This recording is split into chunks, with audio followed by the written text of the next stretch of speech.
update perkembangan hasil pengembangan kasus penusukan yang terjadi di Jalan Mukodar, Ciborong, Kabupaten Cimahi Selatan. Di mana kejadian ini terjadi pada hari Rabu, tanggal 19 Oktober 2022 sekitar jam 18.45.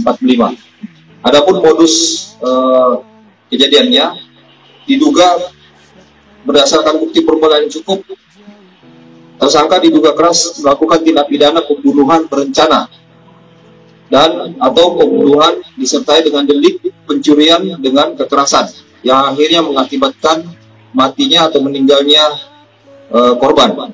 Identitas pelapor yaitu MHM, dan sedangkan identitas tersangkanya ini Rizaldi Nugraha Gumilar alias Ical. Nah, tersangkanya ini memang sudah teridentifikasi berdasarkan hasil persesuaian dari beberapa data dan informasi serta alat-alat bukti yang dijadikan petunjuk untuk mengembangkan informasinya, sehingga disimpulkan tersangka inilah sebagai pelakunya. Kronologis kejadiannya, awal mula korban yang berangkat melaksanakan pengajian di pesantren At-Taqwa sekitar jam 18.45, korban kembali di jalan, kemudian berpisah dengan temannya, kemudian dilihat oleh tersangka dan akhirnya ditemui oleh tersangka dan turun untuk meminta sesuatu barang berupa HP. Namun HP tidak ada, ditusuk langsung oleh pelaku. Kemudian pelaku melarikan diri, korban kemudian berteriak meminta tolong pada mamanya dan akhirnya ditolong oleh 2 orang. Kemudian dibawa ke rumah sakit dan menghubungi keluarga korban untuk menuju ke rumah sakit. Adapun barang bukti yang kita sita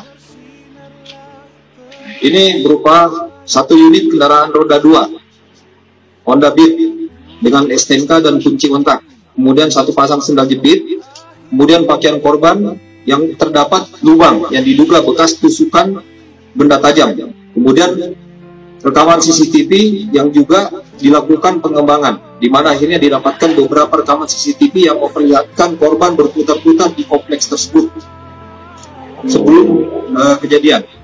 Kemudian hasil visum returnya dari rumah sakit. Nah, dari beberapa hari pasca kejadian, tim penyidik dan penyelidik berupaya keras untuk melakukan pengungkapan kasus dan didapatkan beberapa informasi, keterangan, dan juga data-data. Dari pengembangan tersebut didapatkan petunjuk untuk menentukan siapa pelakunya. Akhirnya mengarah kepada tersangka dan akhirnya didapatkanlah nama saudara Rizaldi ini sebagai tersangkanya. Kasus ini sementara memang sedang kita lakukan pengembangan untuk mencari tersangkanya.